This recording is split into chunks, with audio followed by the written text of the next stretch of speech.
Ever love somebody so deep you forgot to protect yourself? I know you did. Come ride with me. It's story time.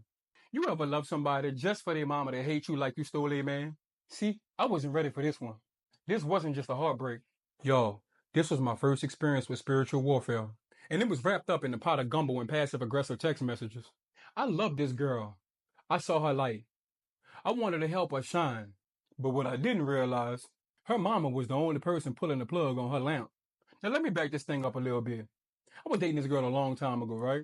Long time ago. Long time ago. This girl I was dating was smart, beautiful, ambitious. The full package, bruh. But she ain't see none of that in herself. You wanna know why? Because from a young age, she was taught to shrink. She didn't have emotional freedom. She didn't have the space to cry, to think, to dream. Shit, just to be.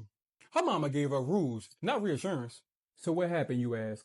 She became addicted to approval. Every idea she had to run it through a silent filter in her head like, what will my mama think about this? And you know what happens when you're always seeking approval? You don't live for God. You live for people who trying to play God. And see, I noticed that when she was with me, she had room to breathe. She could talk, dream, be silly, be soft. She could say anything. And I wouldn't shame her. She could be talking about her 6 toes. And baby, we could count all 11 of them together. But around her mama, I saw the shift. Tense shoulders, silent lips, like she had to become someone just to feel love. And that's when I realized she was never actually free. And if you're never really free, how can you ever love fully? You can't give your heart to someone else when you're still living for somebody else's approval. And then, here comes her mama. Subtle shade turned into full-blown sabotage. She hijacked conversations, second-guessed everything. Bruh, you could see the jealousy plain as day. The same light I wanted to cut on in her daughter, she tried to cut it off like the light bill on her name. She wanted her daughter to stay small, because her daughter's healing would be her exposure. See, she couldn't handle the fact that I cared more about her daughter's future than she did. She did what manipulators do. She dressed control up as concern and played victim like she ain't wrote the script. Bruh, I'm not kidding. If my girl said she wanted to start a lemonade stand, next week her mama got flyers printed out for a strawberry juice stand. And they gonna ask her daughter, pass them out for me, baby. You gotta be kidding me. Like mother-daughter version of identity theft. She would call her daughter 4, 5, 6 times a day. Then call me too, back to back. And if we ain't answer, she used to guilt trip us when we used to call her back the next day. She'd be passive and say something like, I was just trying to tell y'all eggs was on sale, but y'all didn't want to answer the phone yesterday. What, lady? Sorry, ma'am. We decided to roll around naked in the bed all day. That could have been a text message. That ain't love. That's obsession disguised as concern. That's control disguised as family. And ladies, if you ever had a mama like this, I need you to ask yourself, have I ever been loved or just emotionally managed? Oh, when she played the long game too, she used me. Used to call me son, always asking for help around the house and everything. And it was crazy. The only time I ever heard her mention God was over Thanksgiving dinner.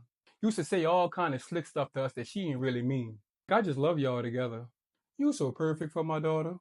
I can't wait till y'all give me some grandbabies. Just for her to split us up and say, thank God she dodged that bullet and they ain't have a baby together. Nigga, what? And I loved them so much. I was so blind to the controlling and manipulation. So much, I didn't even see the problem with all three of us having a group chat, texting like we college friends. But that was just her sneaky little way of keeping tabs and keeping control. Then turn around and sabotage the whole relationship with spiritual gaslighting. She knew exactly what she was doing. Invited me into sacred spaces only to stab me with the access I gave her. She used me as a tool. And when she couldn't use me no more, she turned her daughter against me. Now let me give y'all a little psychology 101 real quick with Professor Love, class in session. What I found out is that shit got a name. It's called enmeshment. Big words sound like a Bible character, huh? But nah, it's when a parent don't know where they stop and where you begin. Ain't no boundaries. Y'all all up in each other's business like roommates. See that group chat? That wasn't cute. That was control disguised as closeness. That's how she kept tabs. That's how she kept power. Every time we text LOL, she really was saying, let me oversee love. Man, you ain't in a relationship. You in a 3-legged race with your girl and her mama holding the whistle. Man, that girl told me I was the best thing that ever happened to her. That she was obsessed with me. She never wanted to lose me. And I believed her because the feeling was mutual. But love can't live with obedience to dysfunction, still pay rent. She was attending to her mama expectations. And I was just a visitor. She didn't have the strength to stand up because the spiritual leash was too tight. And I don't blame her. I blame the one who raised her in a house where love had conditions and approval was the currency. And it finally happened. I snapped. I got tired of being in a polygamous relationship with her and her mama. Meanwhile, I'm carrying her trauma and I can't even get a TV dinner. Y'all know what we do when we had enough. Go the hell off. I lost my damn mind for a second. I didn't whisper Psalms 23. I went straight block, said things I shouldn't have said, and Lord knows I repented immediately because I did not want to lose God's favor in my life. Because when you carry that much emotional weight and the person you died for wouldn't even flinch for you, you question everything. And that's not love. That's spiritual confusion. And God don't operate in confusion. And the day I finally snapped, her mama said, "See, he's unstable." Nah, lady, I'm exhausted. All to paint me as the unstable one so she could keep control. So she could keep her daughter under her thumb. She didn't want her daughter free. She wanted her to be broken enough to still be useful. All so she could feel whole. And the part that hurt me the most wasn't even the way they did me. It was watching the very soul I fought to free walk right back into spiritual bondage thinking they free.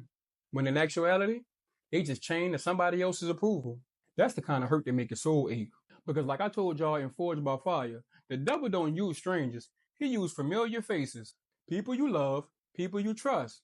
That's how he infiltrates the promise from the inside out. And here's what I learned. Sometimes the real villain ain't the person you dated.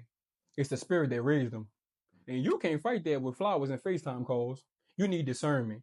You need to know the difference between generational love and generational bondage. Galatians chapter 1 verse 10. Am I now trying to win the approval of human beings or of God? Or am I trying to please people? If I was still trying to please people, I would not be a servant of Christ.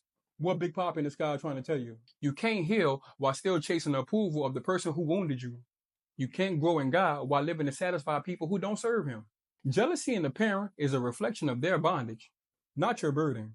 And when you try to build love in the middle of spiritual warfare, all you do is lose your peace and maybe yourself. But it's okay now because I'm here and I've been forgiven. But I refuse to be a martyr again for someone else's undealt with trauma because I saw the cost and I lived the damage. And to the women watching this, if any of this felt familiar, don't shrink. Don't apologize. Don't be a daughter to dysfunction. Be a daughter of God. You are allowed to be free, even if your mama ain't. Now that message, you will love.